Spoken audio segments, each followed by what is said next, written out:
What follows is not for anyone considered new or just beginning the investigation of this world. For anybody new, what follows is so bizarre, so out there, you'll think I'm insane. Someday you'll find out that the conspiracy theorists were right about almost everything. On that day, something like this may make sense if you return to it. In this final summary of our predicament, encapsulating everything we've looked at over the years, I ask you to consider that the entire world acts like a living entity. Therefore, like the ship in the movie Event Horizon, the entire realm itself could be, in a way, alive. That does not mean that this entity of this world has a soul or a spirit like you and I. It simply has a purpose, and it exhibits intelligence in accomplishing that purpose. The Terminator had a purpose, and it had a degree of intelligence. It didn't have a soul. This realm is some sort of reality generation machine. It uses a variety of techniques and minions in obtaining its desired outcomes. We've observed by now too many things that are beyond what normal men and normal women can pull off. We in this community have examined the crime scenes for a decade now. The evidence points beyond that it's just coordinated and organized entirely by the fallible minions that we see on television. No, something far larger is going on. One fingerprint left by reality itself is the endless numerical or number coding in its presentations. Now, if you still think it's just men in lodges running around putting the 33 into every license plate in every staged event, and you think it's just men in lodges making phone calls to movie producers and television directors to insert the 9/11 code again, to me, this is first grade thinking. Some of this sort of thing happens, of course. It's just regular men and regular women running around doing it. Some of that happens. There are many minions of the system. Some elements of the 9/11 ritual were executed by stooges like Cheney and Rumsfeld. But there are other elements that can't be explained by the shortcomings and stupidity of the characters that we see on television. For example, there should have been at least 300, if not 500 videos of something happening to the top of the South Tower. There aren't even 15 in total. There are hundreds that should be there that aren't. Thousands of event codes and movie predictions, in my opinion, are a calling card of the realm itself. There's a lot more evidence. I can't lay it out here. We've done that over the last 5 years. This is the summary, and it's not to revisit specifics. If Satan, or what is called the adversary, exists, to me, it's the world itself. It's the realm we live on itself. This is why 666 is the number of a man, with the carbon atom that comprises man having 6 protons, 6 neutrons, and 6 electrons. Nowhere in the Bible does it say the number of the beast represents Satan. It does say, without the possibility of any misinterpretation, that the number of the beast is the number of a man. The beast is likely the realm itself, and every human here is, while alive, a relative of the beast through his or her avatar. The beast is linked to a man or woman through the body, and then that's tied to the atomic number 6 through carbon as its number 6 on the periodic table. It's up to a person to decide to either foster the relationship with the beast or to cut ties with it. To understand this thing all around us, this place where we supposedly live, we must name it, so we consider it in the correct way, so we don't underestimate it. I'm called Matthew. You've been given a fictional name and a legal straw man too. So let's give this world a name. Clinton, as in Bill and Hillary Clinton, spelled backwards is Not-Nilc. I don't think the creature around us that's trying to degrade us, degrade mankind, deserves a flattering name. Do you? Therefore, Not-Nilc works fine by me. You put a hyphen between the T and the N. Hey, that's kind of like Loc-nar, but it's not. It's Not-Nilc. Now that it's named, it's something we can point at, and again, not underestimate. Regarding the place where you and I are now, please abandon the terms that make it seem real and make it seem solid. For example, using words like the earth or the planet solidify the reality it wants to project, in my opinion. The more real you think it is, the more stock you'll put into it. In other words, you'll make the mistake of taking it seriously. I prefer to use this place or this realm where I live. Kind of vague. It's a better way of putting it. The evidence is overwhelming that whatever this is, by most standards, it ain't real. It's best to think of your life experience as a dream that mated with a video game. And the video game portion has been hijacked by the minions of this realm in order to manipulate your dream. The dream is the powerful part that involves your spirit. The video game part is the domain of the Not-Nilc. If two people were to take a podium and one had to argue that life is some sort of dream or illusion, and the other debater had to argue for a physical world like what that jerk Carl Sagan would present, with his billions and billions of stars, that person would be outgunned 100 to 1 in terms of the facts that matter, in terms of the things that add up.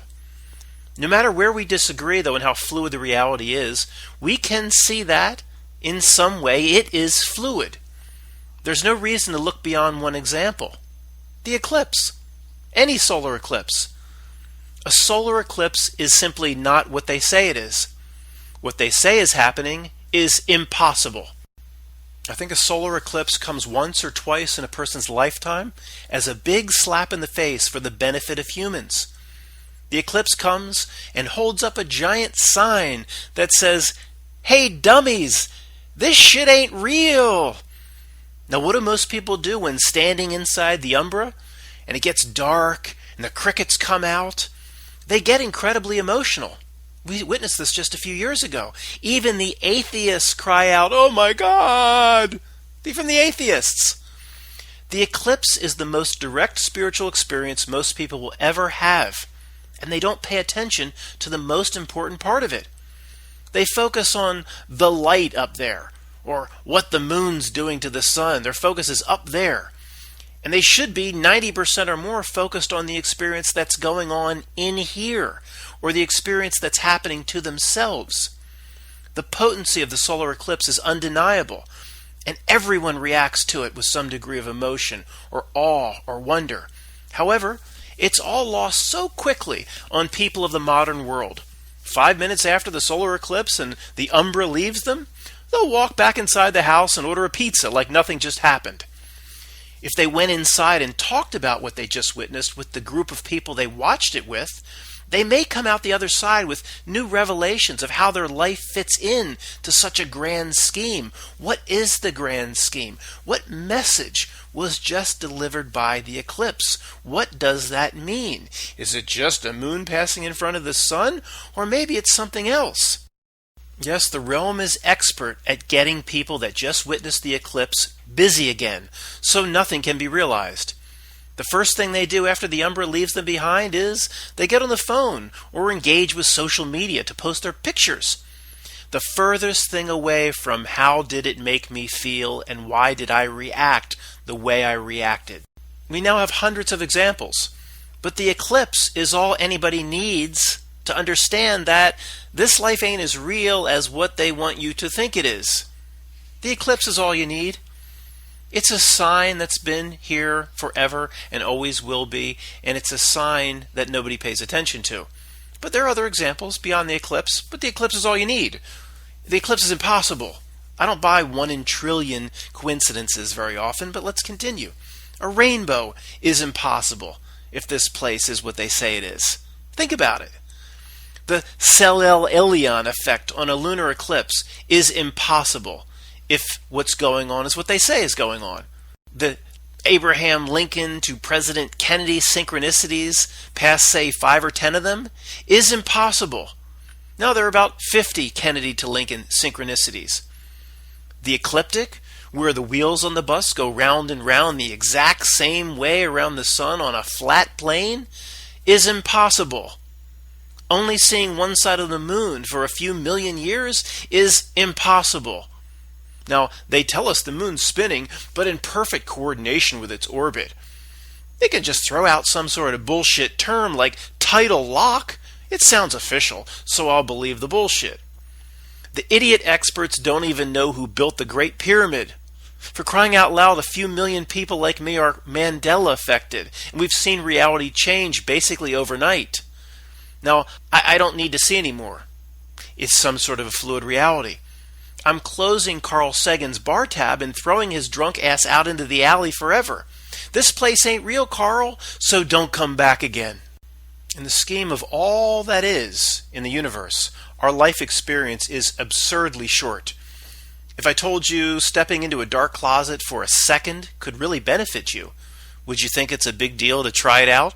Step in here for a second, step out. What do you have to lose? Turn the knob, step in. That was easy. Against the cosmic backdrop, stepping into the closet for a second is a good analogy for this fleeting life. Our closet is the corrupted Not-Nilc. Time spent inside the Not-Nilc is about a millionth of a second compared to the cosmic backdrop of all that is.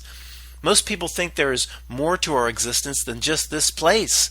Therefore, the stock and credence people put into it, into this earthly realm, into this life, is quite literally insane. The atheists think that this is all there is.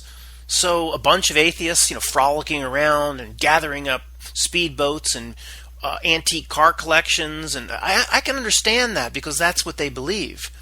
But if you know that you're more than that, more than this fleeting existence, why would you give a shit? Why would anybody assign so much importance to this world? I don't mean people should just do a Jerry Maguire and quit their jobs and gather up the fish and walk out or abandon their kids. I mean the absurd level of importance everyone assigns to everything here. This life is stepping in and out of a closet for a second. Your immortal spirit experiences this world through the avatar body, no different than a video game. As much as I respect Alan Watts, I don't agree with those who say a spirit is simply here having an experience.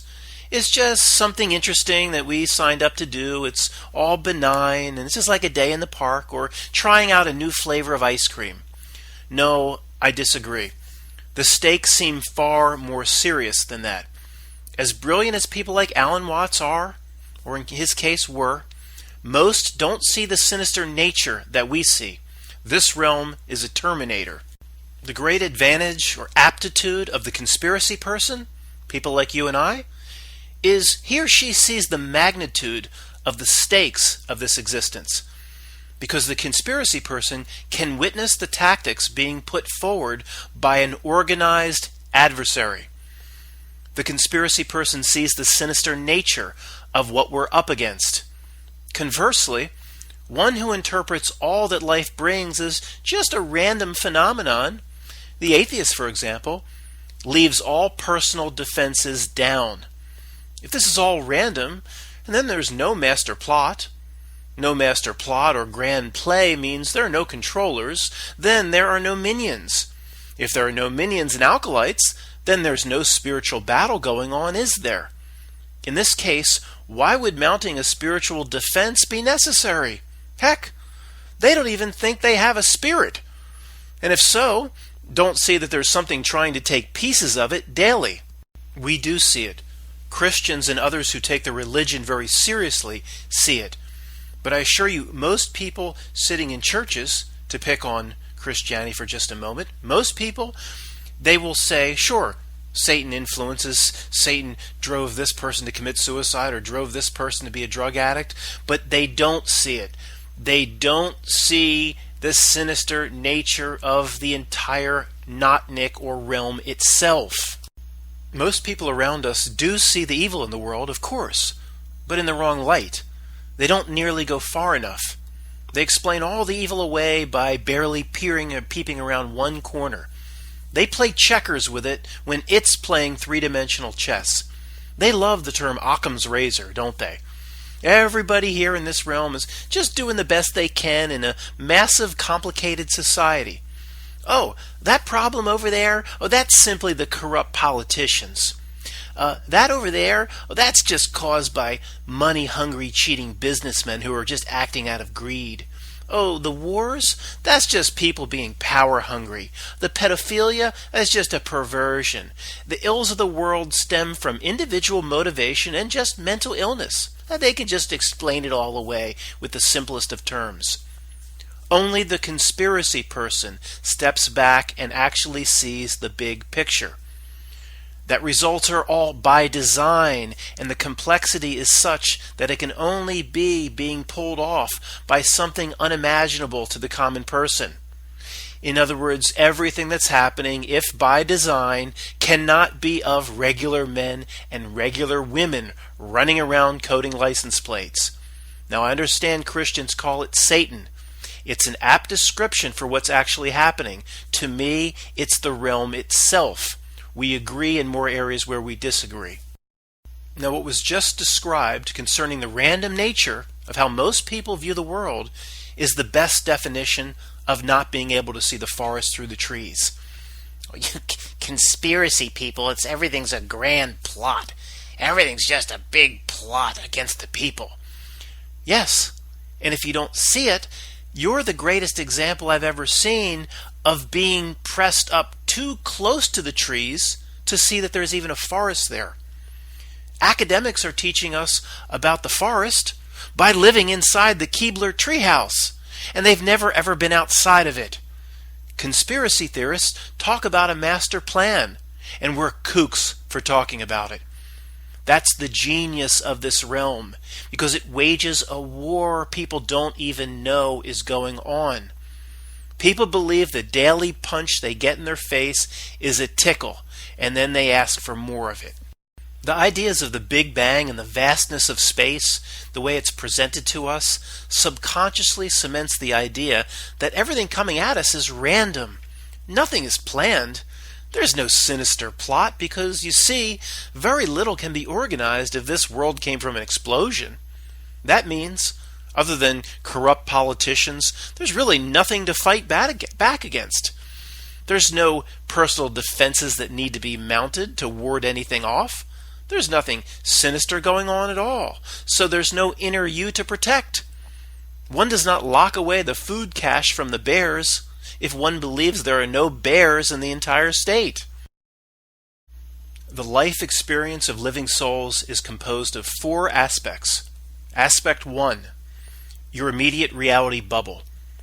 Imagine a crystal ball with a light at the center that glows and radiates outward. That light is you. You, at least while here, while alive, you are an amalgamation of many things. You is composed of your avatar body, ego mind, subconscious mind, unconscious mind, and divine aspects like soul and spirit.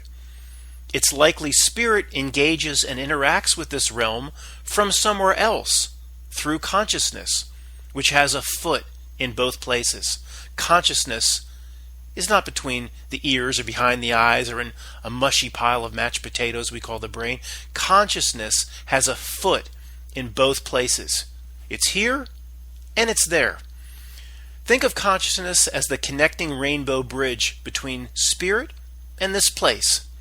In the movie Thor, from ancient Norse myth, the earth realm was connected to the others via the rainbow bridge. That's aspect 1 of the life experience of living souls. This is aspect 2. It's all things that enter your reality bubble, like other living souls, pets, devoid souls called NPCs can enter your bubble. Aspects of nature can enter your reality bubble. Rain, for example, or picking up a flower, or a fly landing on your arm, all coming in to your immediate reality bubble. At the minimum, all people here on this realm are not of equal standing. This is likely. It's possible some people are actually background illusions of the Not-Nilc, or avatars that are not of spirit or lost their spirit stuff. Some may be doomed minions or wardens of this realm, having lost the game. The lifeless checkout girl at the counter, no matter what she is still temporarily inside your reality bubble. Aspect 1, you and your reality bubble, your light. Aspect 2, all that may come into the bubble. Aspect 3 of the life experience for living souls is the original design elements of the realm that your reality bubble moves through. This is what I would call the fabric of natural law, the operating system that lies beneath the natural law here, no matter what that is exactly, no matter how real or fake or an illusory or digital it is. It doesn't matter. We're never going to know exactly what it is while we're here alive in this realm. Just think of aspect 3. It's the laws of nature, the original design elements. The sun, for example, and the energy of the realm is of aspect 3. The stars and the moon, mountains, rocks, aspect 3. All the laws of physics are here. The certainty that dropping a brick on your foot will hurt here, no matter what this experience exactly is. Shouldn't hurt, because a brick's 99.9 whatever open space, right? But it hurts. These are the rules here, the laws here, the structure of this place. Is it real or illusion? Well, almost assuredly it's some sort of illusion, but why does it matter? We are here, the powerful play goes on. The life mission is the same. Aspect 4 is the final aspect, and it's everything else not mentioned, or everything else that possibly could exist in the universe that's not part of aspect 1, 2, or 3. Unfortunately, this everything else possible is a lot, and it's hijackable. This everything else has already been, to one degree or another, corrupted, already been changed or adulterated. Now, I know, this screwed up place may be exactly what was intended, so souls learn a lesson. It's very widely accepted that the George Bush creatures exist, so people like you and I can simply observe them and see what not to do. I'll never take that off the table. Of course, in many cases, that's what I believe. But in considering how to beat it, it's best to consider them hijackers, that it wasn't really the intended realm. It's the best way to look at it. Like we tried to examine the realm itself as a living entity when we assigned a name to it, Not-Nilc. The fourth and final aspect, essentially, is a fake matrix. It's all of society, all of culture that surrounds your reality bubble. Everything outside on the periphery, everything trying to reach in and grab a hold of you. It surrounds your outer reality bubble like a screen. The Not-Nilc is just outside your little bubble of what's real. It lies on the periphery. It's everything in the universe not mentioned already. Well, what does that mean? It's just what I said. Well, is it then everything on the world news is part of aspect 4? Yeah, it is. Is it a road rager? Yep. Is it organized religion? Yep. Is it World War II? Yep. Richard Simmons? Yep. A dollar bill? Yes. Everything not mentioned in the other 3 aspects. The Not-Nilc is a giant advertisement, a baited hook. It asks you to engage with it and let it inside your reality bubble, where only you can open the door and let it in. What it really wants is a piece of that glowing light at the center of your bubble, which it can only get if you engage with it. Think of a million Ellen DeGeneres and a million Alec Baldwins and a Barack Obamas and Simon Cowells and things like that, all crawling, millions of them crawling around the periphery of your reality bubble, like people hanging on the outside of Thunderdome looking in at the fight.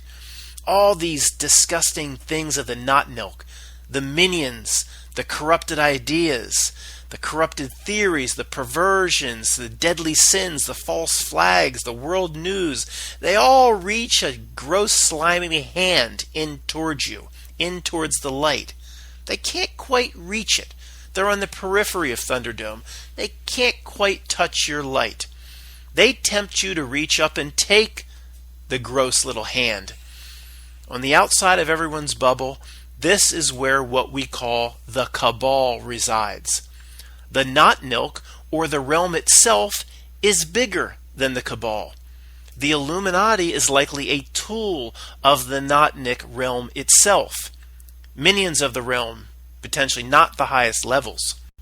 Again, for our purposes, quote, this world, end quote, should be thought of as a living entity, living all around your reality bubble. Quote, this world, or the Not-Nilc, is composed of every aspect of society, culture, history, corporations, systems, endless groups, endless camps, geopolitics, political parties, castes, and direct system minions like news anchors, politicians.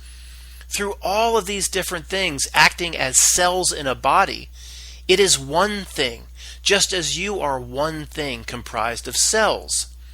In examining it, we will simply say the Not-Nilc lives just as we say they live. Trust me, the last thing I want is for living souls to breathe life into the Not-Nilc. We're thinking of it like a living entity, but we must do it just for a short period of time in examining it. Okay? Just for as long as this video goes on. After that, don't think of it as a living entity because you potentially could be breathing life into it. But thinking it's alive now is just a way to understand it. Understanding it helps our protections, helps us put our guard up. It's best to think of this world not as a planet, but in general, a vague realm. And then to believe the realm is one creature with a goal. Our reality bubbles reside inside the Not-Nilc. Inside the Not-Nilc, temporarily we'll call the Not-Nilc entity. We are quite literally then in the belly of the beast.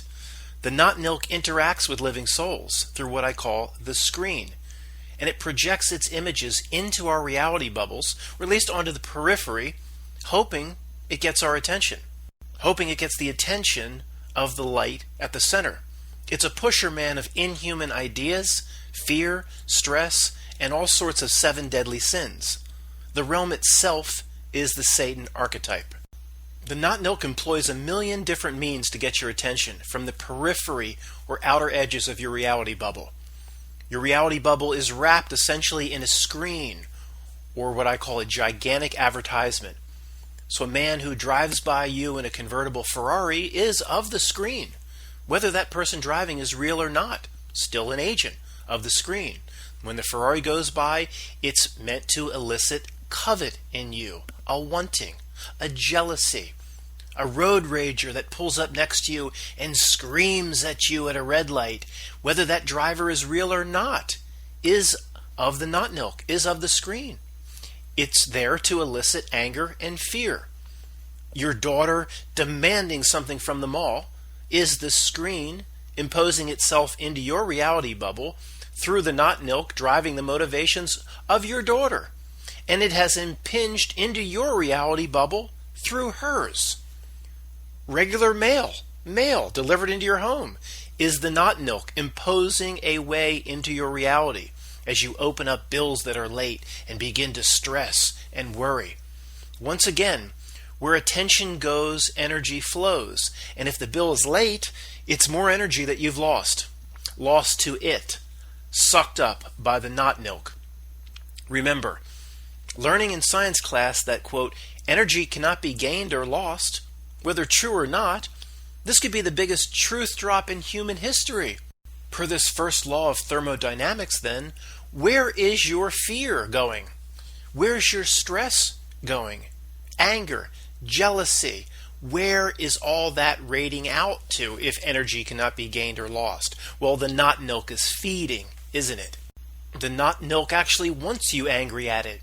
Yes, the actions of Donald Trump are actually designed to elicit anger and rage in people. He's a lightning rod for the Not-Nilc, and it will fill its belly on the negative frequency that Donald Trump creates in people. If one is pointing a finger outward at Donald Trump or anyone else, one isn't doing the inner work necessary. Lashing out at anger at the Nancy Pelosi monster is a baited hook many millions of people will bite down on. The Not-Nilc presents an endless lineup of despicable creatures on purpose to elicit certain responses in living souls. Think about it. What a coincidence. The minions that it presents could not be any more polarizing. Just all by random, sure. These people are either hated or loved. Mostly hated, but those that like them, love them. There is no in-between with these people. It's all by design. This is why Nancy Pelosi and Harry Reid are the way they are. This is why Hillary Clinton is the way she or it is. This is why Donald Trump is the way he or it is. This is why Alec Baldwin is the way he is. This is why Lil Wayne is the way he is. This is why Bill Maher is an obnoxious little turd. This is why Glenn Beck is the way he is. This is why Rush Limbaugh is the way he is. Stephen Colbert, Rachel Maddow, Janine Garofalo, Susan Sarandon, Sean Hannity, Daryl Hannah, Lawrence O'Donnell, etc., etc. The Not-Nilc feeds off both love and hate, but only a certain kind of love. Not the genuine love and caring for another living soul, but the love of the system itself. Like waiting for hours on the Hollywood Walk of Fame to secure a good place to see Madonna put her left breast into wet cement. We must stop looking at the micro and step back 1,000 feet. We must treat the billion component parts of the Not-Nilc system essentially as a living entity, as a one, as a whole. Consider this. You have billions of cells right now doing different things. You have several aspects of mind. Freud would say 3 different separate parts to mind, and you have consciousness all working together in what you call you. The cells in your foot or the cells in your stomach don't have any idea what the whole is doing or how the whole is being directed or what your goals are. Your thyroid's still doing its job. It has no idea what you're doing right now. When cells in your body work together to perform a specific function, it becomes an organ.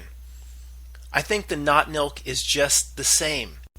In the Not-Nilc, millions of compartmentalized systems and minions act as cells, but none of them are responsible for moving the whole. Overall, at the highest level or as a one, it creates hell, which is lower frequency, vibration, negativity, despair, etc. This cell analogy explains how almost no one is in on it regarding the master plan the realm is out to accomplish.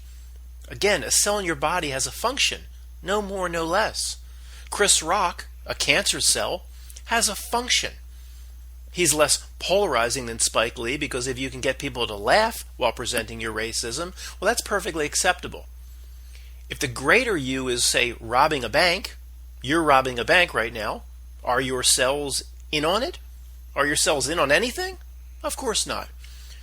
I think some cells, in this case we'll call them minions of the Not-Nilc, may sniff or get a sense of what their role is into the whole, but they can't see the whole of the Not-Nilc. At the lower levels, they have no idea.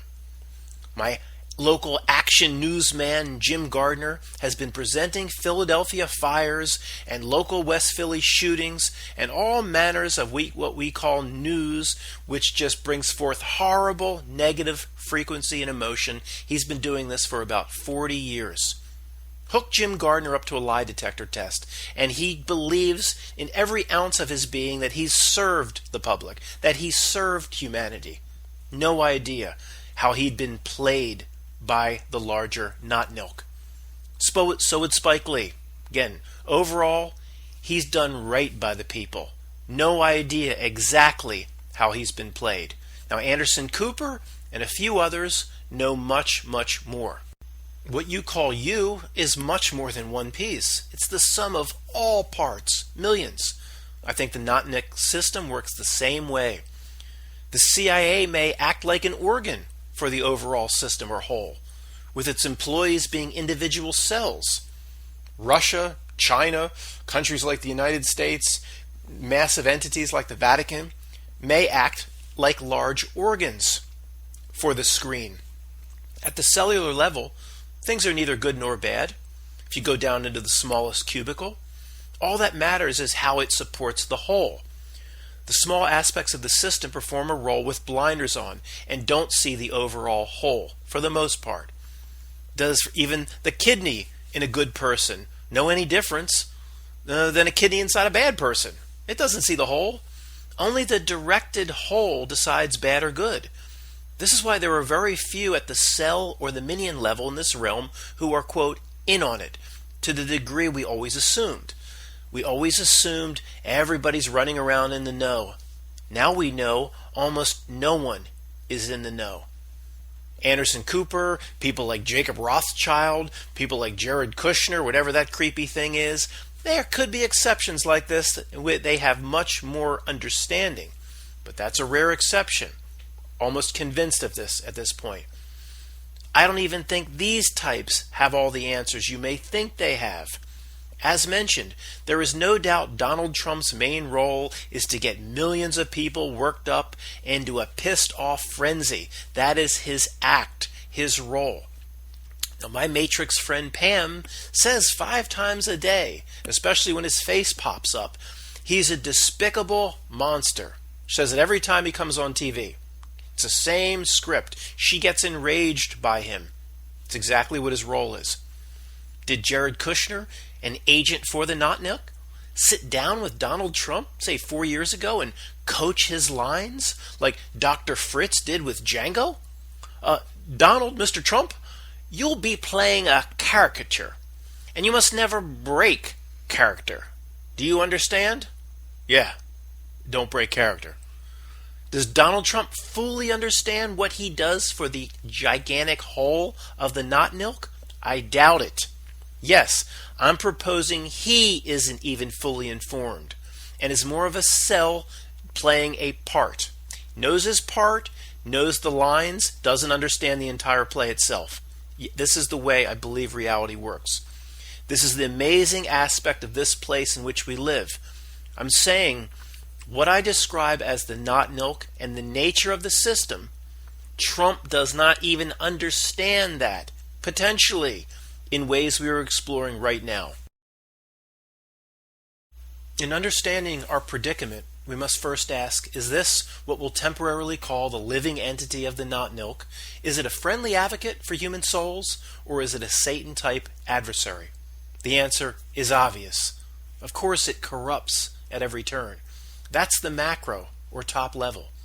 That can only be accomplished or avoided through the tiny choices we make on a micro level. Therefore, the first step begins by considering our own choices, day by day, moment by moment. So, yelling back at the road rager is a choice to accept another paper cut from the Not-Nilc. We know it's out to corrupt our spirit. Thus we had the term introduced to us, spirit cooking. Introduced with a few million other truth drops that we now notice, but the people around us don't. Donald Trump talking about fake news every day for months just after his fake inauguration was simply an announcement that the system's news is now 100% fake.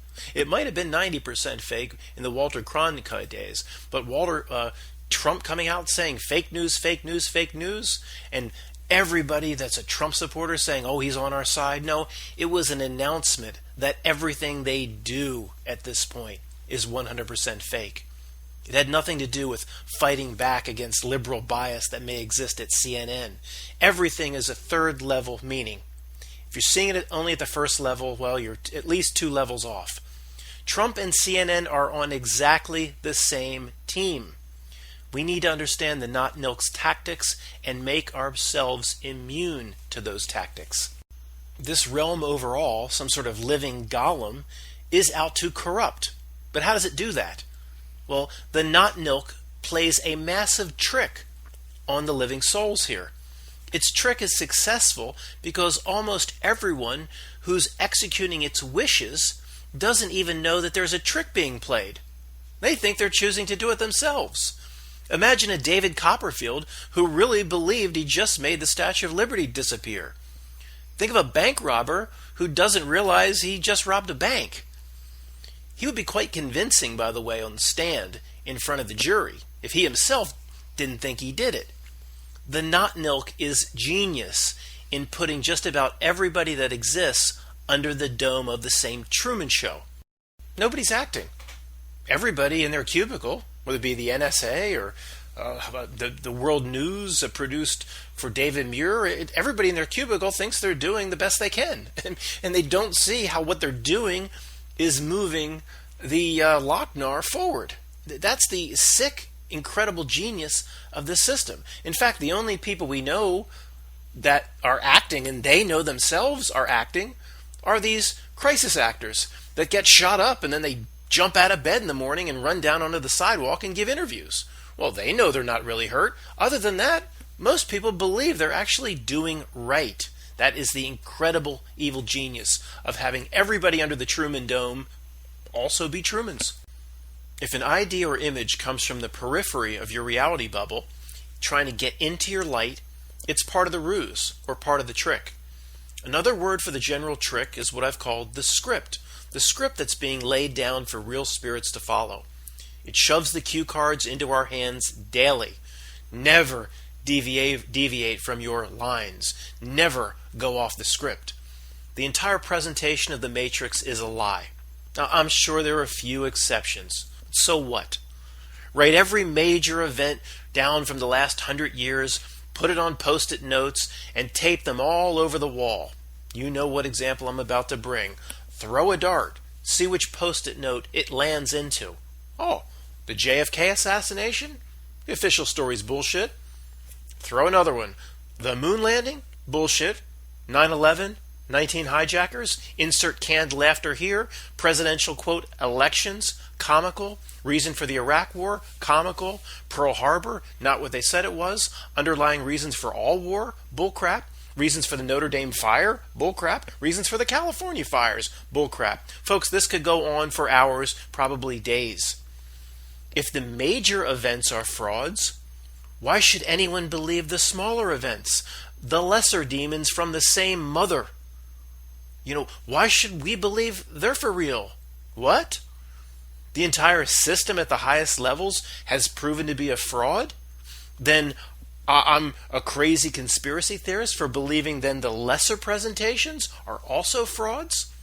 Lesser presentations like Trayvon Martin, Charles Manson, Charlie Manson, Helter Skelter, RFK, John Lennon shooting, John Hinckley Jr.? Why should I believe any of it? I don't, and I never will again, no matter how crafty their presentation is. I don't care if they have an 8K image of Elon Musk strapped to the hood of a Falcon 9 on its way to Mars. I'll never fall for it again. Not falling for it is a major component of passing the life test. Let me say that again. I truly believe that finally everybody here is seeing the magic trick. It's not all we have to do, but it's a major component in passing the life test. It's like passing the first section of the SATs. Well, there's more, but at least we're here, and that's a lot better than where most people are. The tricks the system plays are so numerous and the script so well managed, it's beyond what regular men and women can pull off. I'm not going to chase, though, any longer who killed Miss Scarlet in the library with the candlestick, because it's likely the realm itself is behind it, not any particular pissed-on breadcrumb that it wants me chasing. What a coincidence. Another game, like Clue, that subtly reveals the truth. Monopoly's the biggest truth drop of all time. So is Trivial Pursuit. Those subjects, geography, sports, history, it's telling you right there, it's a trivial pursuit.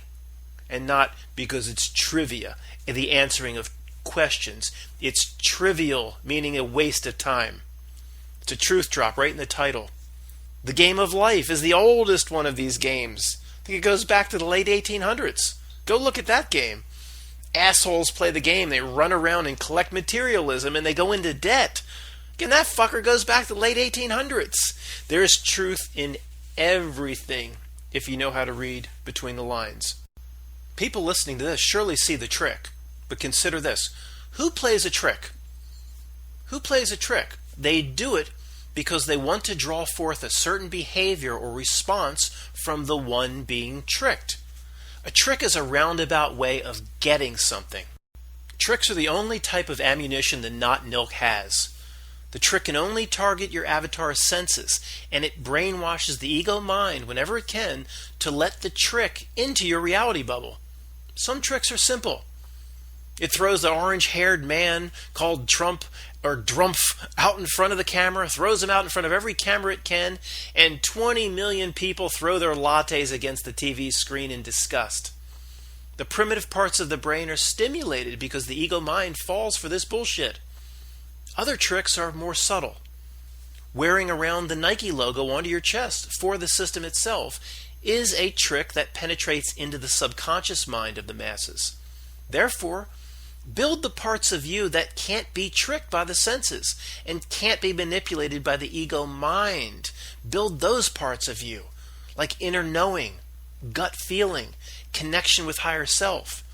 Train the more powerful parts of the mind, like the subconscious, to see through any possible tricks and to understand the alchemical symbols and what they want you empowering.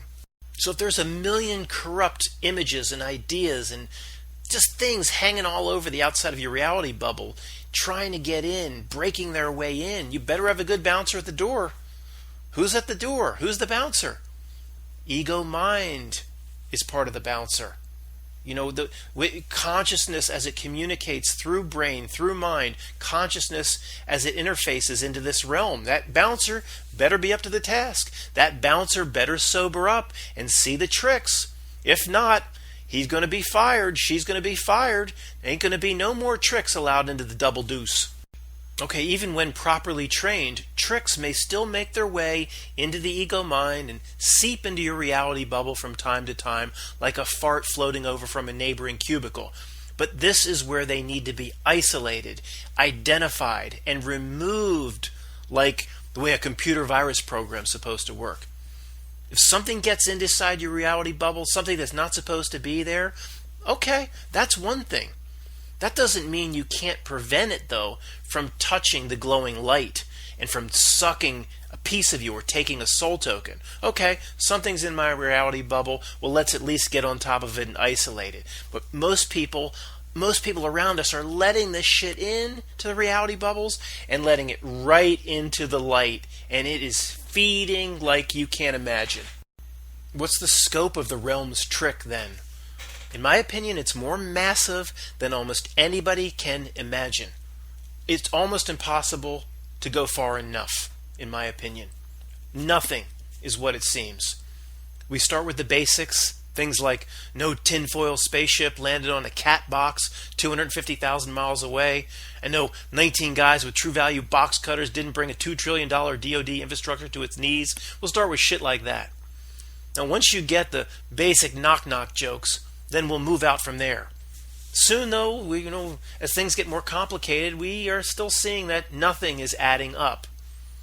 At that point, we will stop our analysis and just pass judgment. The Not-Nilc, all of it that surrounds our reality bubble, is a fugazi. It's as caring as Ozzy Osbourne raising puppies or Bill Clinton opening a boarding school for girls. At some point, tricks penetrate the ego mind of almost everybody. We've all fallen for it. But what are those tricks designed to do? Many things. All good for getting you to toss out your soul tokens like throwing rice up into the air over a bride and groom. The Not-Nilc wants us to assign the highest degree of importance to it, doesn't it? Its trick says, everything here in your life is of the utmost importance. Think about it.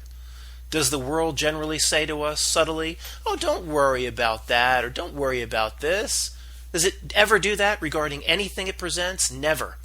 Everything is a freaking crisis. Your work emails reflect that. The way your local news talks about weather even reflects that.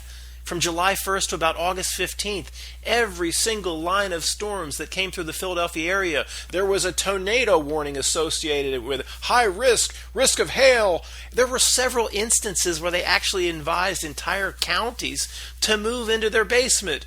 Move into your basement now. And it was amazing how that happened, like during the news, so they could capitalize on it. You know, I think maybe in this area outside Philadelphia, there was like one tiny little tornado that touched down and a couple double-wide trailers tipped over, and that was basically it. You know, but they're calling for the tornado warnings like every 10 days. You know, if things in the world are so important, your emotion will follow. Your emotion will flow forth. and something will feed on it. The Not-Nilc wants you to assign the highest degree of importance to it, when in actuality there is no importance to almost anything that it presents. The Not-Nilc desperately wants your approval, your contractual buy-ins to all its bullshit. That gives it a stack of get-out-of-jail-free cards every time you contractually buy in. So start with the basics. Never vote again in any election at any level. Then think of the 100 other things you can do or stop doing. It wants your attention, energy, and emotion to feed. It wants you attached to its things and attached to its systems. It wants you in the past and the future, but not in the present. It wants you feeling powerless and hopeless. Its systems breed learned helplessness. Its theories breed loneliness. Hey asshole, you're on the third rock in the middle of nowhere. So make that slogan into a TV show, Third Rock from the Sun, and then get Carl Sagan to make a PBS series called Cosmos. With his billions and billions of stars, you'll feel so friggin' small you'll want to kill yourself. Have you ever heard this call? Have you ever heard the call of the Fagari tribe in the southern jungle? Yeah, they call out, "Where the fuck are we?" That's what we do. That's what the system wants us to do. The donut boy that dropped the mic. He has us confused about what spur of the friggin' galaxy we're in. It's all on purpose. Let me tell you, if you don't even know what part of the friggin' galaxy you're in, then that little map in the mall that says you are here, that don't mean shit. In areas where it can't get your covet, the trick tries to put you in a state of anxiety, fear, and anger. For example, the old terrorism threat level is a trick to elicit fear and certain other behaviors. Almost all of life's stress could have been done away with about 40 years ago, and totally eliminated for the most part with the advent of the internet. From consolidating utility bills to a cure for cancer. Basically, everyone's stress could have been wiped away. They add to your stress. It's all by design. Well, that sounds very conspiratorial, Matt. It is. That's kind of the whole point of this presentation. There's a giant thing here called Not-Nilc. Okay? It's like a living entity, and if you want to think of it as a giant conspiracy, you'll be close to the truth than anybody else around you. There's a little more to it than that, but that's a good place to start. So, just for example, let's pull out one example of millions out of a hat here. You think Verizon could have cured the little problem they're having? We're experiencing longer than expected wait times. Please agree to hold or press 1 and someone will call you back in 26 days. Look, they could have done away with that, okay? They could have done away with that. Of course they could have. It's all by design. With the genius, the evil genius being, it's all by design without anybody in middle management plotting it. That's the sick beauty of the Not-Nilc. That's the sick, evil genius we're up against in this reality generation machine. Now, this concept takes years to understand. I understand it's way out there, what I just said to many people, but I can't spend any more time on it here. Do the work. It wants you to corrupt yourself via your own actions. The 7 deadly sins is the most obvious example. This is done through millions of tricks that ask you to assign importance only to the avatar and only to the ego mind. Ego mind and avatar are conduits to have your spiritual experience here. The light at your center couldn't glow in this place without in some way interfacing with avatar and ego mind. But these things are more of the Not-Nilc, and they're not of you. But everybody is convinced that not only are these things of you, the Not-Nilc will convince you that's all you are. That's all you are. So run around and make sure you gather up enough speedboats and antique car collections, because that's all you are, and you're going into the dirt to be worm food soon. The ultimate goal here is for spirit, for lack of better words, to remember. The objective of this realm and its minions is to make what you call you forget. Another way to put it is, our goal here is to discover our better self and discover our true nature. The realm wants you to choose the aspects of you tied into this material 3D plane, like the ego mind, like the avatar. The Not-Nilc is a 24/7 advertisement for the lower chakras. Most people don't realize you have a choice. This is the 666 land of yin and yang. Taking yin and yang out of balance is zero sum. If the aspects of you that tie into this material plane are grown larger, those ties get larger and more binding, it squashes the spiritual aspect down to nothing. Yin and yang, zero sum. What goes up pushes something else down. So fostering or choosing one side must, per the rules, destroy the other side. Consider the movie Avatar. In this example, think of the human, Jake, as your spirit and the blue avatar as your earthly body. What if the role of the blue tribe was to get Jake to simply forget who he was? Now, that was not the objective in the movie. I'm just saying, what if the role of the blue tribe was to get Jake to forget he was actually Jake? His consciousness was actually somewhere else. To forget he was a human being laying in a pod somewhere else. The blue tribe would be out to get him to believe he was only the blue body and nothing more. To forget that his consciousness was being beamed into his blue body from another place. If that was the role of the blue tribe, it would be similar to the way I described the Not-Nilc that surrounds your reality bubble. There are countless minions here to accomplish the goals of the greater Not-Nilc. These minions at the higher levels, what I call the wardens, are likely playing the age-old role they were specifically designed to play, so we can benefit from it ultimately, learn something. It's also possible many minions were entities who at one point were the same as you and I, but lost their spiritual aspect to the abyss. A George Bush creature may simply be an entity who lost this game a long time ago. If you have a bit of spirit left in you, though, you are still in the game. If spirit has not been completely horcruxed off or destroyed or belittled or degraded down to nothing, which is what this Not-Nilc is out to do, then congratulations, you are still in the game. And I don't think anybody would be listening to this if you didn't have a good amount of spiritual stuff left, no matter how bad you've fallen for the trick over the years. No matter what tiny piece remains, with a sudden and immediate adjustment, we can grow the tiny light that's still left into something massive. This is the main rule, in my opinion, that the Not-Nilc can't seem to break. It can't take without giving back in some way. Yin and yang, zero sum.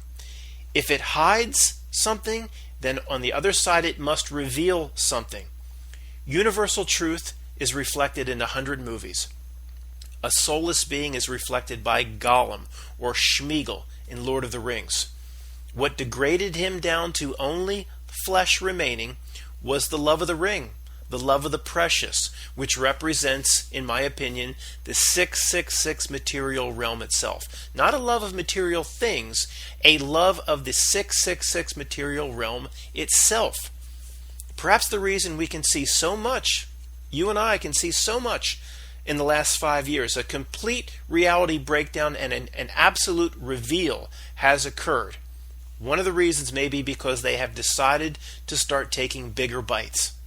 It's one of the possible reasons. I understand there are others, many others, relating to a transition of the astrological age. I got it. I'm well aware of that. But I get the sense that they have to give if they take, and they are certainly taking more than I ever remember. They are taking massive bites, and per the way the rules here have to balance, they have to give.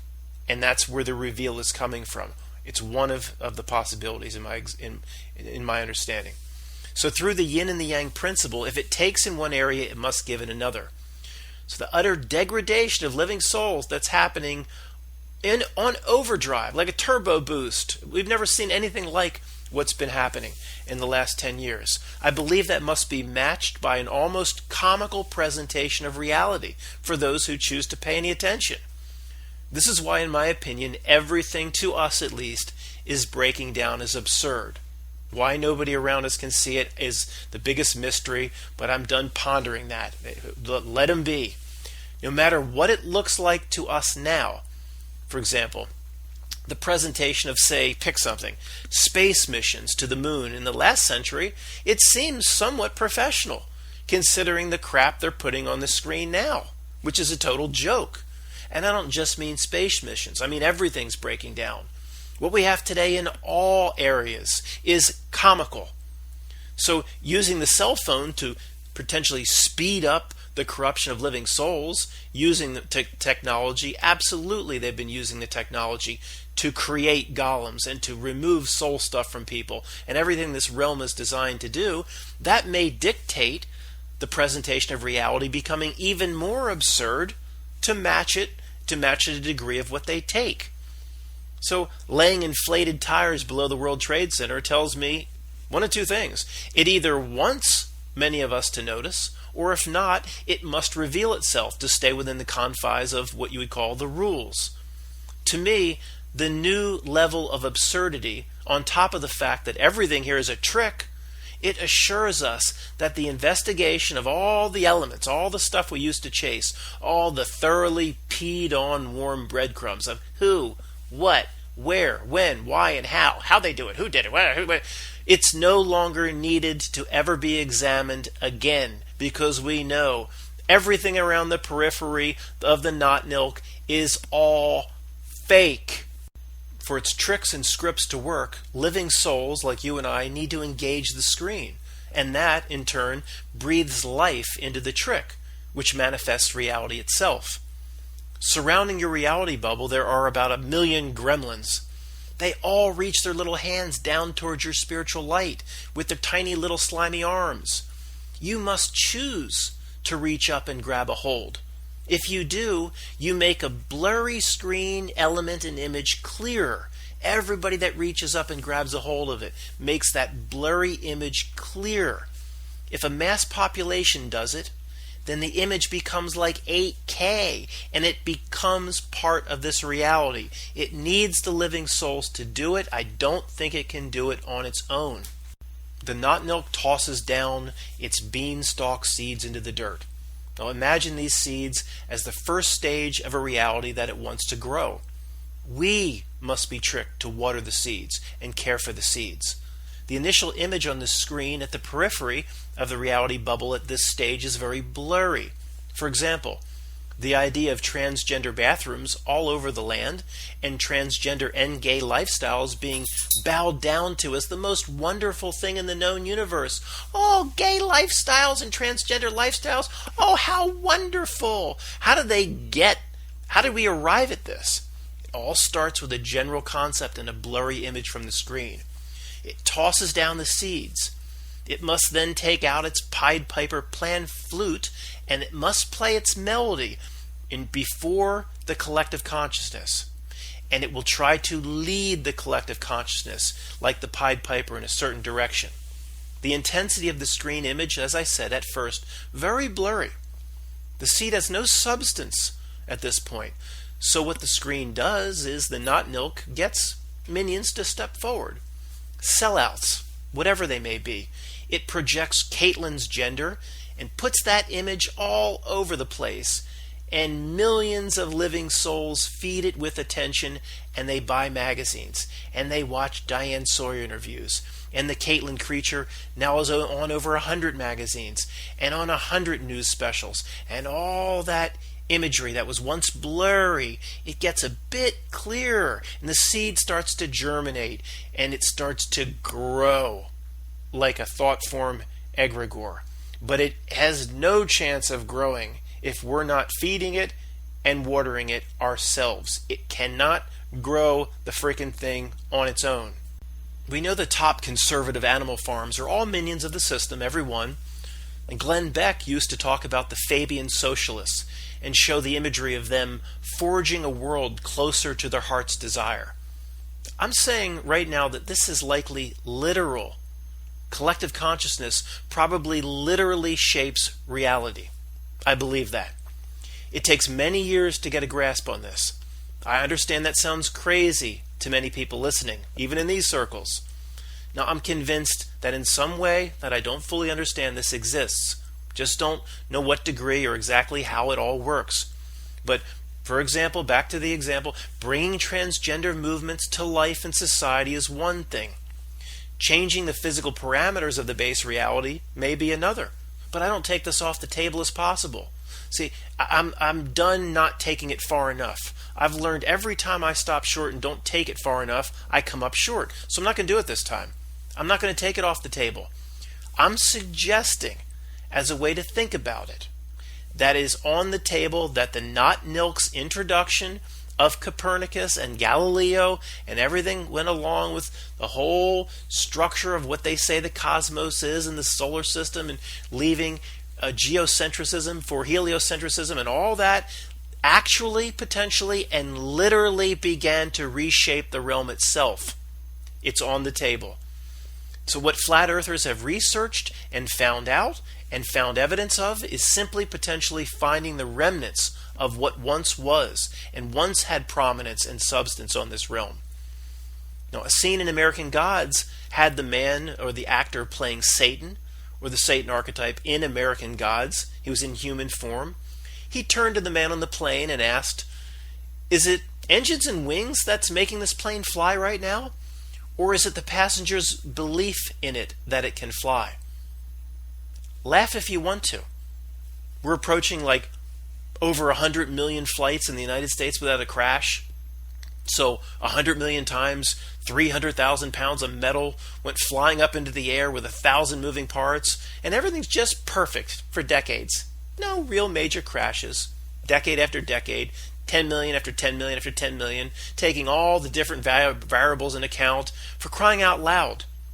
Even if you trust Boeing's pothead employees and their ability to rivet wings properly, there are hundreds of drunk pilots and hundreds of drug-addicted mechanics, and thousands of times when one of these planes at altitude should have struck birds in more than one engine.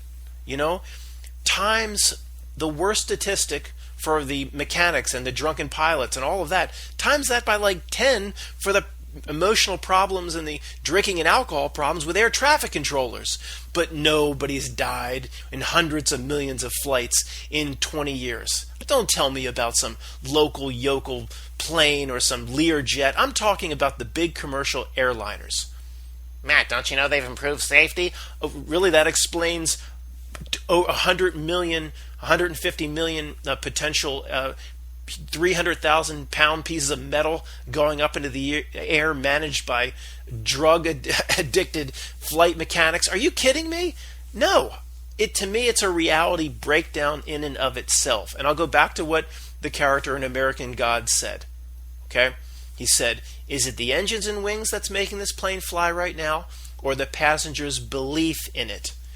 Or the passenger's belief that flying is so perfectly safe that makes a situation or creates a situation where there's no crashes?"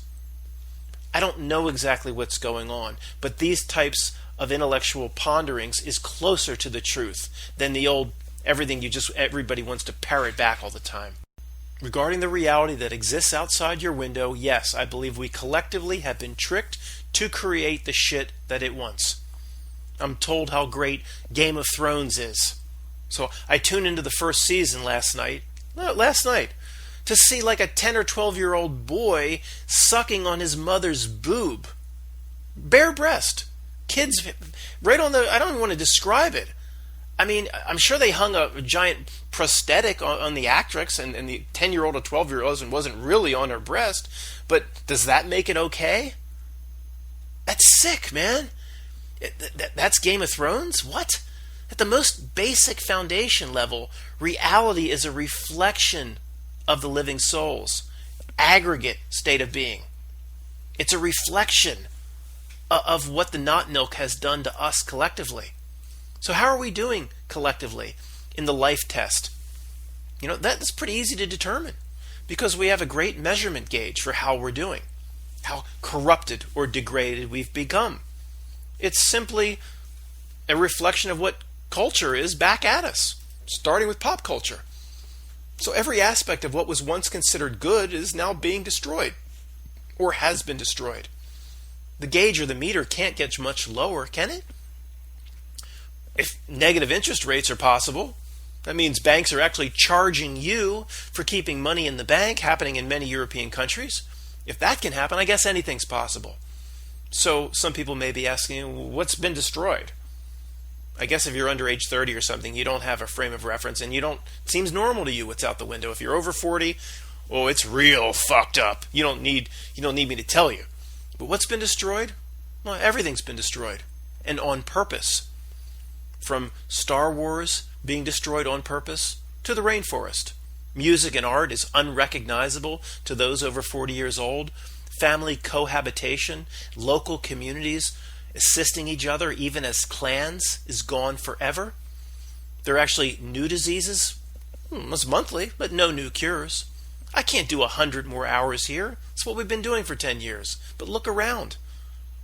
The collective state of humanity is what's reflected back from the screen, as within, so without.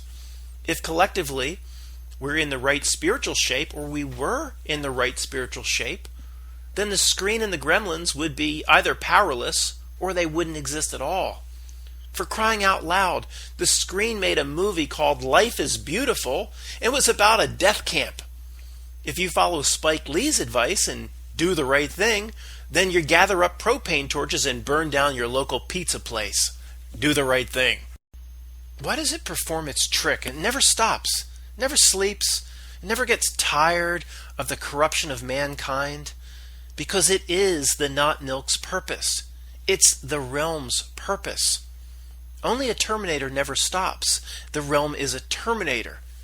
Anything with human motivations, or slightly like you and I, would eventually take a break.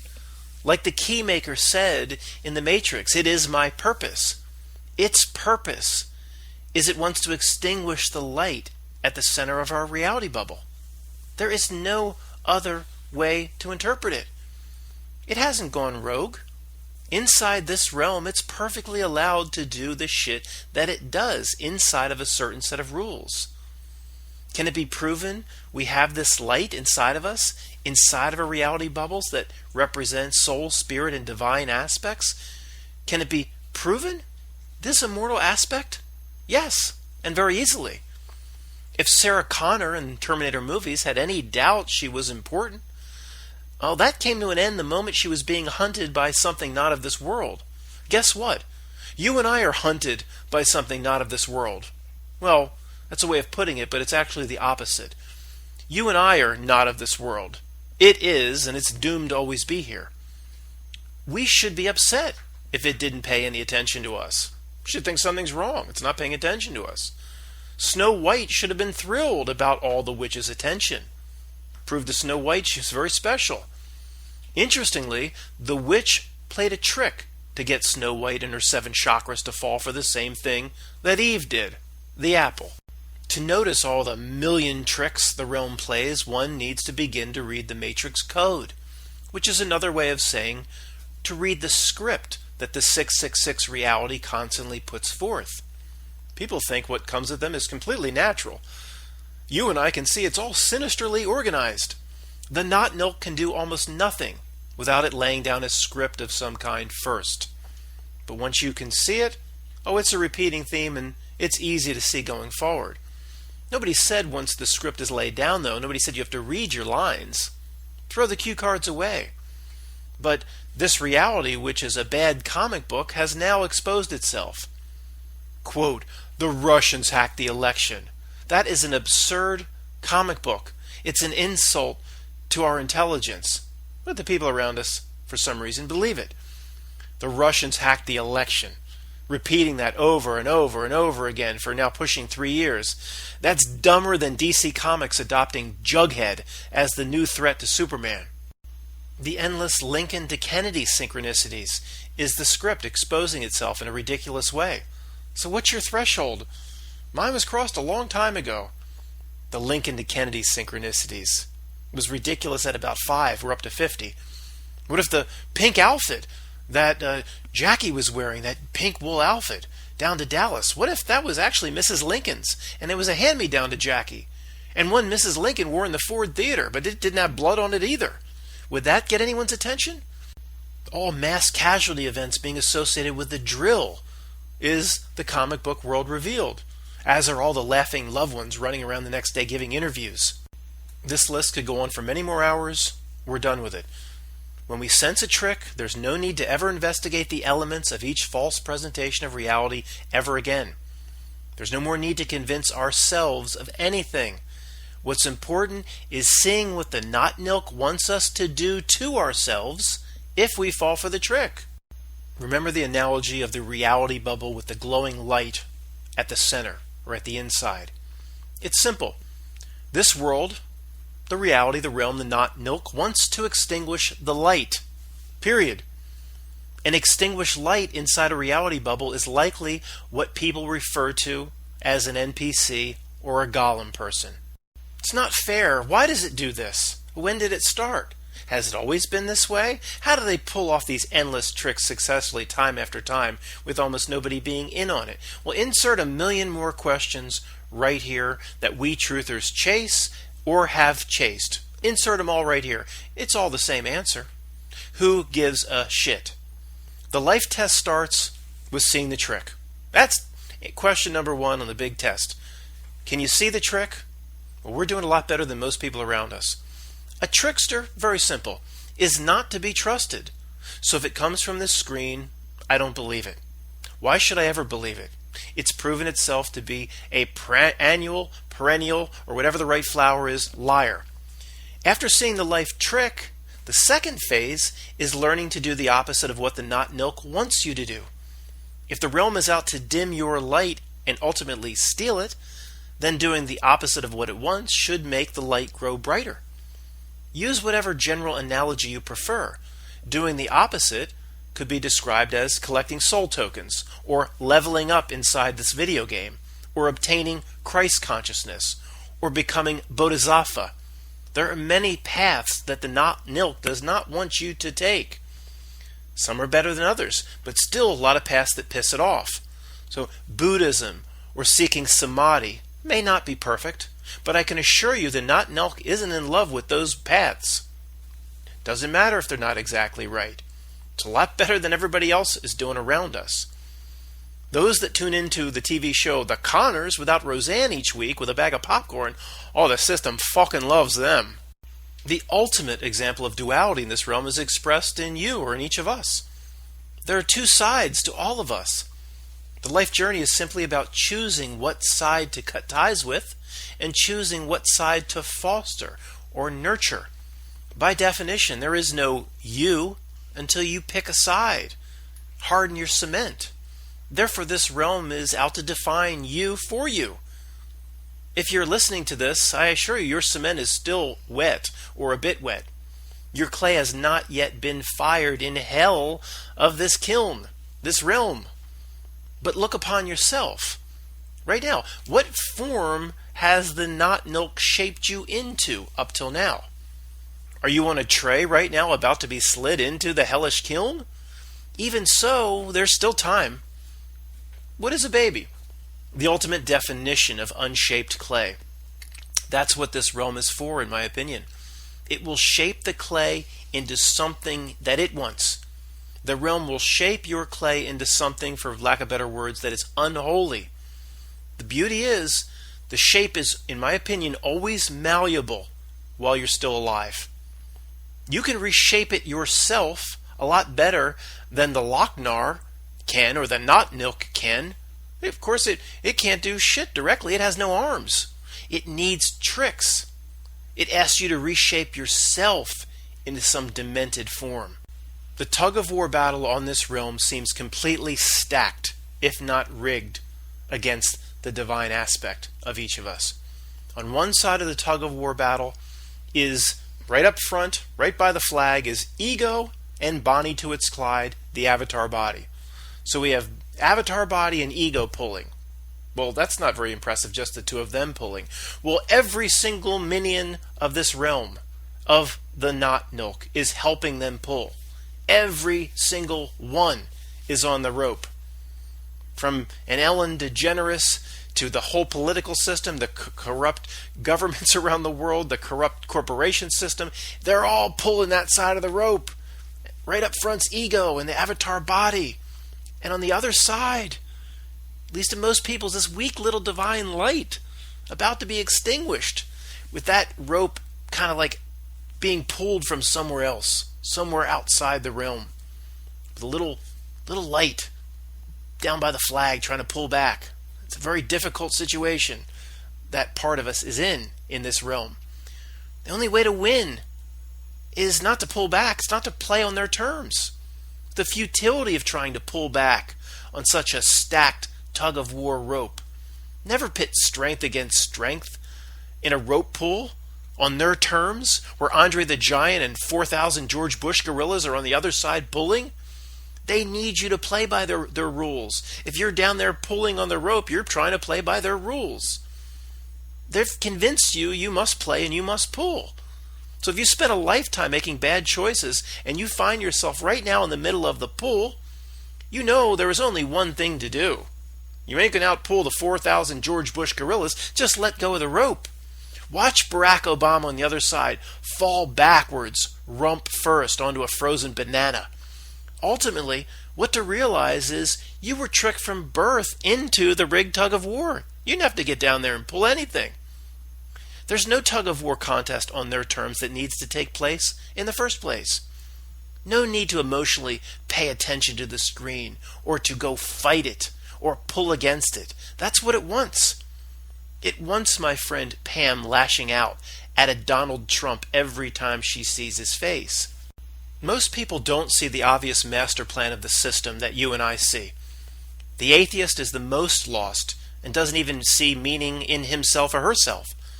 I only waste a paragraph writing about these people because for anybody still in need of this, to prove the atheist wrong proves the immortal nature of yourself. However, for anyone who has ever been still for 10 seconds, we can sense the immortal aspect of ourselves. We don't have to prove it. We just know it. The Not-Nilc is no dummy.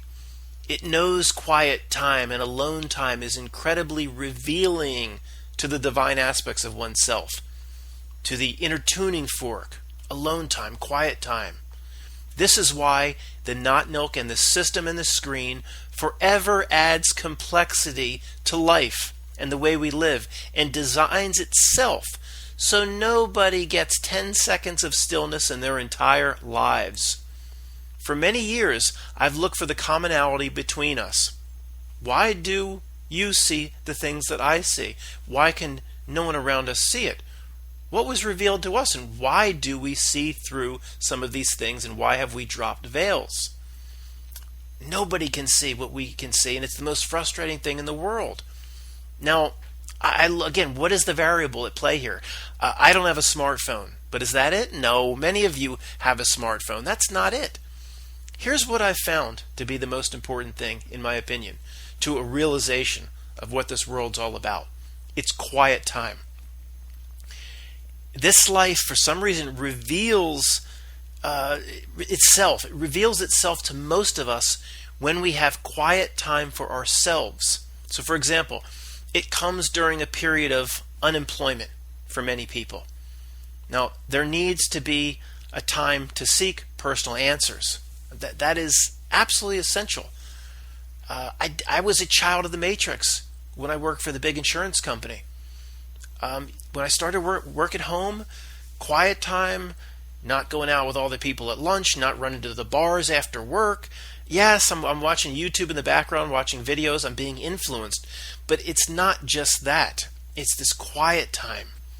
It's why, in my opinion, everybody's life gets more complicated and more running around to keep up with the Joneses, because they'll never find the answers to anything if they're just searching or running after the latest lure that the realm puts in everybody's face. And what's all the system-produced distraction even for, if we're just rotting meat suits about to go into the atheist dust forever upon our death?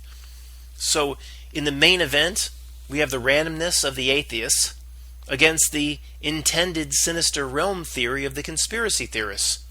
In this tractor pull, all the evidence is on our side. The woman on the street would disagree. The Big Bang is on their side, they would say. Darwinism is on their side, the man on the street would say. NASA's model in the universe, backed up by Hubble, is on the side of the atheists. We politely smile at the their so-called evidence. Society applauds the atheists and belittles the conspiracy theorists. So again, the system proves our position for us. If the mainstream applauds it, then you and I know it's a fraud. This realm promotes only the ego and the avatar body.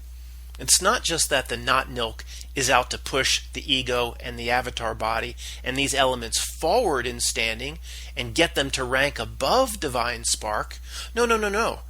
The realm doesn't even acknowledge that those aspects, divine element, even exists in a person.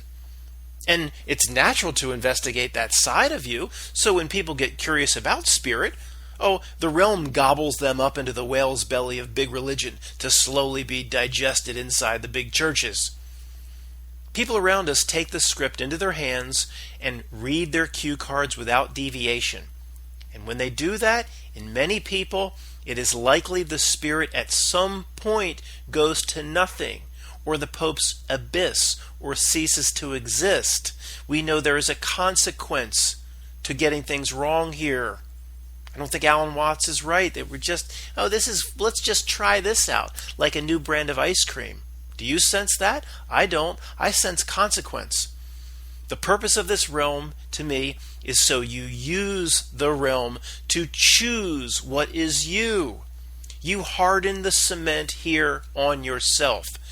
Sure, it's stacked to one side of the tug of war, but we can see it. So therefore, it's possible anybody should be able to see it. There are people of all different levels and all different types here. So if you're not sure where to begin, or you're confused, I think this is the best way to start, the simplest. Simply protect your humanity.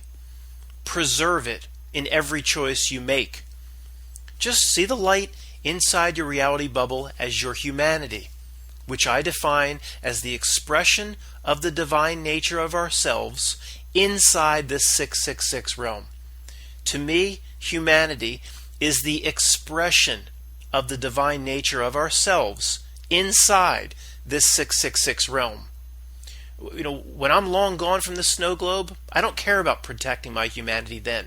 Humanity, by definition, is something that's tied in to the realm. But it is an essential part of this experience. What is human is attached to the reality bubble inside the Not-Nilc, and therefore it's attached. It is corruptible, no doubt. That's what this realm's out to do. Get back to the basics. If unsure what to do, simply protect your humanity, and whatever that means to you will be good enough, even if you didn't understand what I just said. Simple mental thought processes or imagery. Let the light grow, no dimmer, before trying to make it brighter. Protect your humanity. Compare every decision and action to protecting the light, preserving the soul tokens. It's not a bad place to start. Circle the wagons before trying to win the war. Let's just look at a few examples. In the mail, you see, oh my gosh, you have an invitation from Marco Rubio. He's having a bubble party in Fort Lauderdale. How should you RSVP knowing that your new goal in life is to protect your humanity? I know it's fun, the Marco Rubio bubble parties, and most people will have their pants off under the bubbles. But what's the human decision if your new goal is to protect your humanity? Unfortunately, most decisions won't be as clear-cut as that, but it's a good place to start. You'll probably skip the bubble party. They tell me the Women's March is a good thing. Isn't that a good thing? Shouldn't I do that? But once we understand how the Not-Nilc works, trying to suck forth your energy and your emotion and getting you angry and putting you in camps, so this camp fights with that camp. Once you understand how it works, then protecting humanity, making the human decision becomes easier. But many decisions a day may call for either a soul token deposit, and many others will offer you one. Sometimes, if you're not sure, forget what the ego mind is telling you and look to the inner tuning fork. That will be the clear answer, not what the corrupted ego mind wants or what the avatar body wants. Most people's avatar body just wants to run around the bar scene south of Market, San Francisco, to get jacked off in a back alley. That's not where it's at. That ain't going to get you out of the snow globe. You never know how high the bar is set. I mean, perhaps winning is just holding on to one's humanity in this realm, and whatever, we have enough in the tank to get out. We might say, that's so difficult in there. It's so brutal. If you just hold on to humanity, hold on to the soul stuff you have, without even doing great things, you'll have enough to get out, because it's so brutal. The test is so difficult. Now, I'm going to set my bar higher than that, but that could be winning. At least it's a good place to start. It could be that simple. Is winning simply avoiding becoming a spiritless Schmeagol or Gollum that everyone else seems to be becoming around us as they try to merge with their cell phones? So how many of Jacob Marley's chains can one put on and still swim out of the river Styx? In Rocky, the movie, winning for him was just surviving the 15 rounds with, interestingly enough, the character Apollo Creed. You think that name is by accident? Nope. But going in, even people in the theater back in the 70s, going into the fight, you knew he wasn't going to knock out Apollo Creed. You knew it was just about holding on, surviving. The Not-Nilc loves to implant truth, even truth we all can use against it. There's no doubt it loves it. It put truth in Rocky even, and it used Apollo Creed. None of this stuff's by accident. It loves that shit. You think it's an accident that Apollo in the movies, all the Rocky movies, represents America itself? He's always wearing the red, white, and blue trunks, coming out dressed as Uncle Sam in Rocky IV, dancing to Living in America. This is all by design, and I'm well aware pointing this stuff out is all by design. You might start to see it. Everybody around us is going to think you and I are batshit nuts for even mentioning it. That is the plight of the truther. So be it. I'm not out to please anybody anymore. I'm out to, grab my own soul tokens and win for myself. I'm not out to please anybody anymore. I don't care what they think of me, obviously, at this point. But back to Rocky, what's more, how was Rocky selected? Remember, I quote Apollo or Mars. In the movie, he's looking through the book of fighters who are going to replace the fighter he was going to fight that got hurt, and he sees Rocky's name in the book of fighters, and he says, the Italian Stallion. I like it. The Italian, E-Y-E, Italian Stallion. Is there for a reason, of course. An underdog, not expected to win, nor survive the challenge. In the movie, Rocky, just surviving the trial was winning. It could be that simple. I'm going to set my bar higher than that. I hope you set your bar higher than that. But just seeing the basics of some of the things we've discussed over the last hour and a half or so puts you light years ahead of all the idiots around us scrambling around to add to their speedboat collection. Thanks for listening.